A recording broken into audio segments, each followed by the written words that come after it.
Hi, I'm Dara, and this is A Right Way. I want to take a moment to talk a little bit about your fear as a writer or a creative that somebody may steal your idea.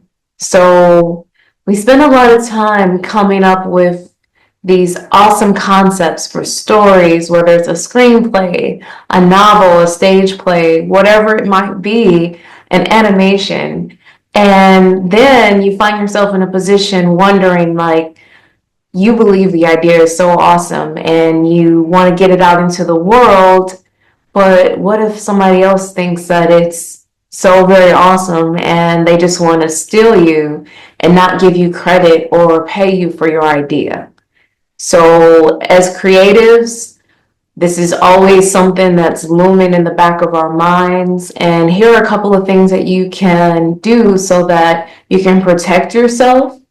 The first thing you might want to consider when you come up with an idea or a concept, even if it's in those beginning stages, you could register it with the Library of Congress.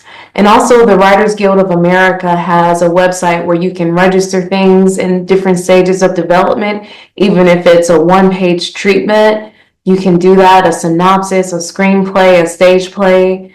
So, if I'm not mistaken, the WGA pricing to register a script is about $20. And for Library of Congress, it's $65. So what's the difference between those two different options besides the price point? Well, Library of Congress is a permanent registration of your copyright that lasts forever and ever and ever. The WGA registration, that only lasts for 5 years, and then you have to renew it thereafter. So if it's an idea that you really feel strongly about, you can do that. There's also this thing known as the poor man's copyright, where you could just mail the script to yourself or mail a letter with the treatment or concept to yourself, and it'll be postmarked on that day. So this is another option that would only cost you the price of a stamp to protect your idea. Now, there's always a risk that even if you do these protections, somebody else could possibly, steal your idea or kind of draw from your idea and not give you credit for it. It's just a risk that we have to take as creatives. And what I suggest and recommend that you do is just keep in mind that yes, there is a risk that this could happen, but if you don't share your story and get it out into the world, there's also a risk that it could never get off the ground. So you have to be careful about who you share your material with and at what level, and make sure that you can also have people sign NDAs and things of that nature.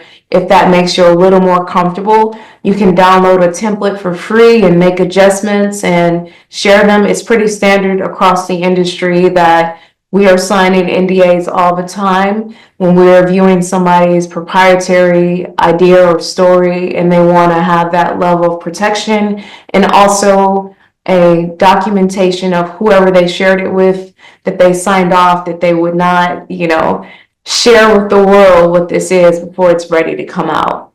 Those are things to consider. Another thing to consider is that there's another part to this whole fear of a stolen idea. And I say this from a very sincere place as a writer who has been in a position where people have taken parts of my story and things without my permission. I've been on the other side of that, and it's a rough thing to experience. It honestly, it shook me a lot the first time it happened, and I wish that it was just one time, but it's happened a few times. Nonetheless, I continue to push past it. And the other thing I try to keep in the back of my mind is that it's so hard to get anything made that the odds of somebody quote unquote stealing your idea are not that high. So something else to keep in mind is that for the most part, people want to approach this from a sincere place. And that goes back to making sure that you have some kind of rapport and trust with who you share your script or idea to from the beginning. And understand that, yes, there's a risk, but the risk is relatively low. Another thing that you may want to keep in mind, just as a professional writer, as you're submitting your script out into the world, it's please, by all means, register it with the WGA or go through the steps to do the Library of Congress full copyright registration. Those are things that protect you as a creative, but you don't have to submit your script with your WGA registration or copyright registration number on the title page of your screenplay. The reason why I say that is because some industry professionals, some producers, some production companies, if you submit a script that has, your title and your name and also your WGA and copyright registration information, some people may look at that as something that's on the amateur side, or it may send a signal to them that you feel that they may actually steal your idea. So by all means, you can register it and have your numbers and have all of your documentation, but you don't have to broadcast to everybody that you did this. So that's something else to keep in mind as you're continuing your career as a professional writer. So no matter what you do, just keep on writing, and don't let the fear of someone stealing your idea stop you from sharing it with the right person. You have to trust your instincts a lot and understand that even though it's a risk, there's also a risk that, if you don't get it out into the world, it won't get off the ground. So thank you for watching, and I hope that was helpful.